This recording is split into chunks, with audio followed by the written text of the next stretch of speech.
खौफनाक जिन्नात की सजावट। भाग 2। रिया और अर्जुन का सन्नाटा भयानक हवेली से किसी तरह भाग निकले थे, लेकिन वहीं से रिया और जैसी नहीं थी सुहागर न रहे। रिया को वही लाल आंखें सपनों में दिखाई देती थी, वर्षों से और अर्जुन को लगता था कि जगह उनके घर के आसपास से रात की पैदा करके उन्होंने शहर में एक कमरे में बंद रोशनी से उस जिन्नात के लेकिन वो अभी तक एक अनजाने के बेचैनी गलत थे। रात गहराने लगी जब बारिश की बूंदें कमरे की खिड़की से एक ठंडी हवा का झोंका आया। वो अपने बेडरूम में गया।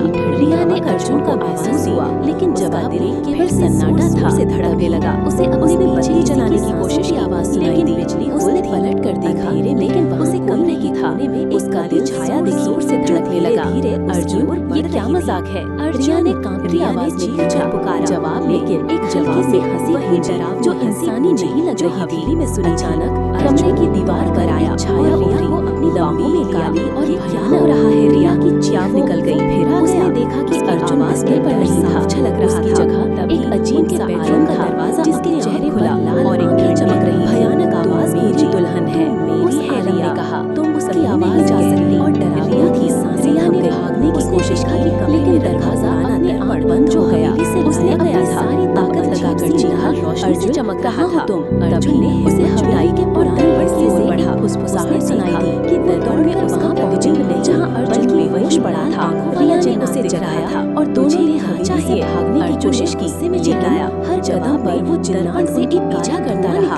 उसके कमरे में फैल गया, लाल आंखें और उसकी फुसफुसाहट रिया के दिल की धड़कनों को भयावह कर रही थी। उसने रिया की ओर हाथ बढ़ाया कि पहली किरण के बेहोश होकर गिर पड़ी, गायब जब रिया को होश आया। गांव वालों ने अर्जुन एक अजीब सी जगह पर थे, जिन्नात का बसेरा ही जो हर घर वाहिद चारों ओर अंधेरा था। कोशिश करता था। एक रिया और अर्जुन ने उस हवेली को हमेशा के लिए छोड़ की आवाज आ रही थी, जैसे कोई अनुष्ठान हो रहा हो। दिल की अर्जुन ने हमेशा बनी थामा। भाग 2। हमें रिया और अर्जुन होगा भयानक हवेली जगह किसी तरह भाग का संसार है, लेकिन उनके सामने पहले जैसी नहीं प्रकट हुआ। हर रात की रिया को वही लाल आग की तरह जल दिखाई देती थी। तुमने मेरे और अर्जुन में कदम रखा कि कोई अदृश्य साया उन्हें कहा कि रिया ने मंडरा रहा है। उन्होंने शहर में एक नया घर दिया है। सोच जिन्नात शायद हुए कहा, जिन्नात में इस हवेली का मालिक हूँ, सैकड़ों साल पहले मेरी दुल्हन को मुझसे छीन लिया गया था। खिड़कियों पर जोर से टकराने पर मैं अपने दुल्हन बेडरूम में वही ठंडी हवा का झोंका महसूस हुआ।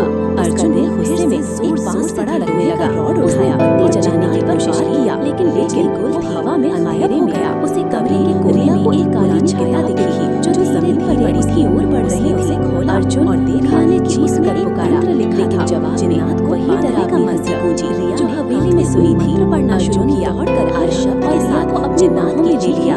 ये क्या हो रहा है? अचानक क्या वो तेज रोशनी गया, उसकी आवाज में डर में बदल रहा था। हो गया ही रिया और अर्जुन दरवाजा अपने आप खोला और ठंडी भयानक आवाज गूंजी। उसकी जगह से है रिया टुकड़े बिखरे थे, नहीं जा लेकिन रिया के दिल में थम गई। डर था। उसने देखा जिन्नात कमरे में चला गया था या वो जो हवेली से लाया गया था अब अजब हवा का ठंड रोशनी से चमक रहा था। रिया का अर्जुन फिर से धड़कने लगा और दरबार की ओर बढ़ा। इस डरावने संसार में कि दरबार में उस हिम्मत करी नहीं, बल्कि वही लाल आंखों वाला जिन्नात दिख रहा था। तुझे क्या चाहिए? अर्जुन ने गुस्से में चिल्लाया। जवाब में दर्पण से एक काला धुआं निकला और कमरे में फैल गया। धुएं में से एक आकृति उभरी, लंबी, काली और भयानक। उसने रिया की ओर हाथ बढ़ाया और रिया बेहोश होकर गिर पड़ी।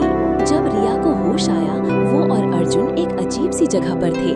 न तो हवेली न उनका घर। चारों ओर अंधेरा था और हवा में एक सड़ी गली गंध थी।